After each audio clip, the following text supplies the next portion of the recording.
11 July Mirsarai tragedy দিবস। ভয়াবহ একদিনের 14 বছর। চট্টগ্রামের মিরসরাই ট্রাক দুর্ঘটনায় কমপক্ষে 44 জন নিহত হয়েছে। নিহতদের মধ্যে 2 জন ছাড়া বাদবাকি সবাই স্কুল ছাত্র। ফুটবল খেলা দেখে বাড়ি ফেরার পথে দুর্ঘটনায় নিভে গেল 59টি কোমলমতি শিশুর প্রাণ। স্থানীয় স্টেডিয়ামে ফুটবল টুর্নামেন্টে নিজেদের স্কুলের খেলা দেখে তারা একটি মিনি ট্রাকে করে বাড়ি ফিরছিল। স্কুলের শিক্ষার্থীরা কোনোভাবেই বিশ্বাস করতে পারছেন না তাদের 42 জন সহপাঠী আর তাদের মাঝে নেই।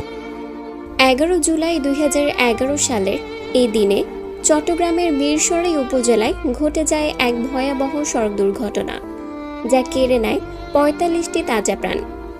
তারা সবাই স্কুল ও কলেজ পড়ুয়া শিক্ষার্থী, বয়স 13 থেকে 20। ফুটবল খেলা দেখে বাড়ি ফেরার পথে একটি পিকআপ ভ্যান নিয়ন্ত্রণ হারিয়ে পাশের ডোবায় পড়ে যায়। ঘটনাস্থলে 35 জন এবং পরে হাসপাতালে আরও 10 জন মারা যায়। এই দুর্ঘটনার কারণ ছিল চালকের মোবাইলে কথা বলা ও অতিরিক্ত গতি।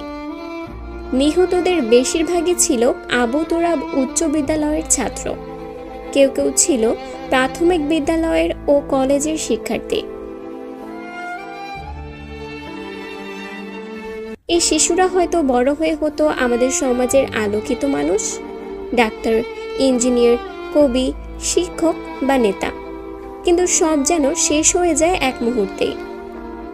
14 বছর পরেও মিরসরাইয়ের বাতাসে ভেসে বেড়ায় সেই কান্না, সেই শোক।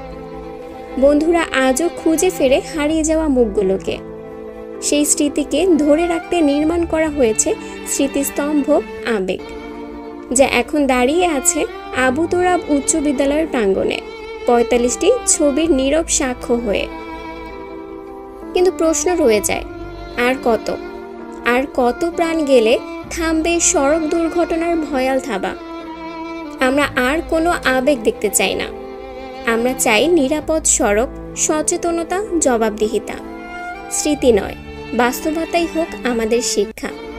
শ্রদ্ধা ও ভালোবাসায় স্মরণ করি মিরসরাইয়ের 45 জন শহীদকে।